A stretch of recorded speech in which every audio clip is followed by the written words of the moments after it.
before Joe Biden can fully pitch the public on his solutions to a lingering pandemic and economic rockiness. He's got to finish the sale to his own party's lawmakers as Democrats on Capitol Hill brace in anticipation of a brutal midterm.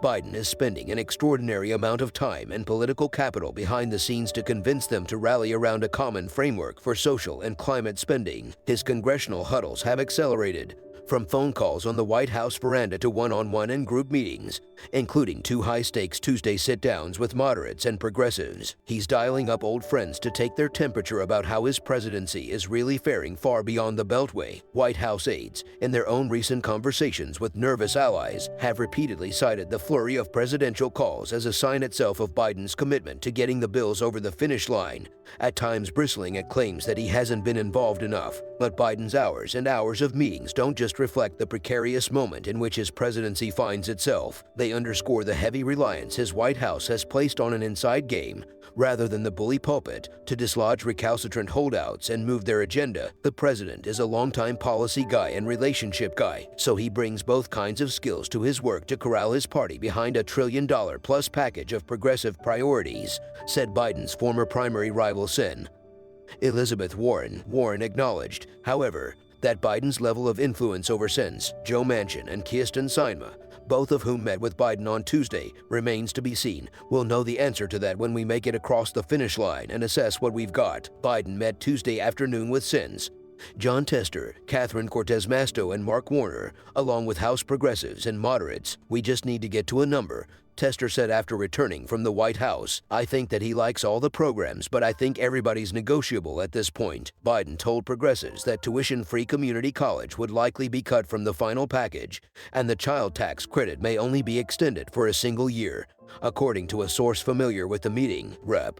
Pramila Jayapal, chair of the Congressional Progressive Caucus, said after the meeting that tuition-free college is probably going to be out, and certain climate priorities were challenging. At this point, we don't have a certainty on the final thing, but what we're hearing is good, Jayapal said. We feel like the vast majority, if not all, of our priorities are in there, in some way, shape, or form. As Biden has worked on lawmakers in private, sometimes not putting a hard stop on his schedule so as not to stifle progress, he's largely, though not entirely, resisted riskier public pressure campaigns that could backfire and are viewed as against his nature. Often, Biden has had just a single public event each day. Occasionally, there's been no public interfacing at all. 8 times since Labor Day, the daily guidance issued by the White House has included only private meetings with Biden. A planned barnstorming of the country to sell the Build Back Better platform this summer was overshadowed by the chaotic U.S.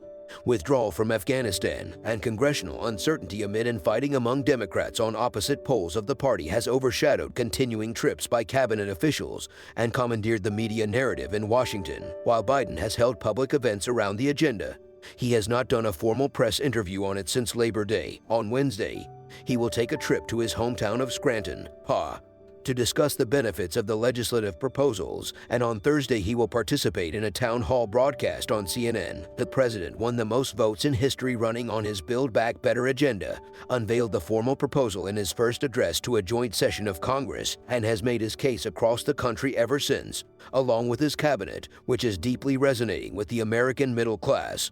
White House spokesman Andrew Bates said, over the weekend, Biden called Sen. Bob Casey to discuss the upcoming trip, according to the senator, who is working on expanding care for older people and people with disabilities. He wanted to get some suggestions about issues we should focus on. While we're there, Casey said. Still, inside the White House, the lower-key strategy has been seen as a necessity.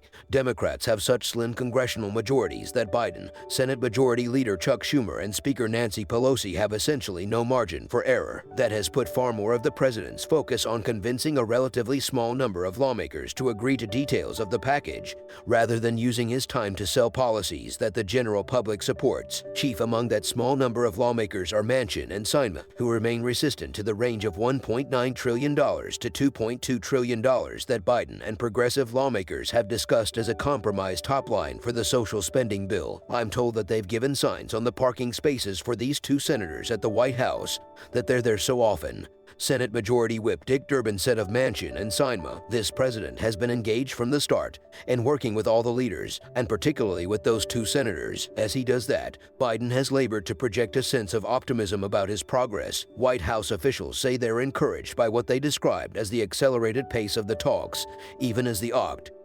31 timetable appears exceedingly ambitious. Another explanation for the approach was baked in long ago. Biden is a 36-year veteran of the Senate with a heightened sense of his own negotiating instincts and abilities to move major legislation through the chamber, a self-admitted schmoozer.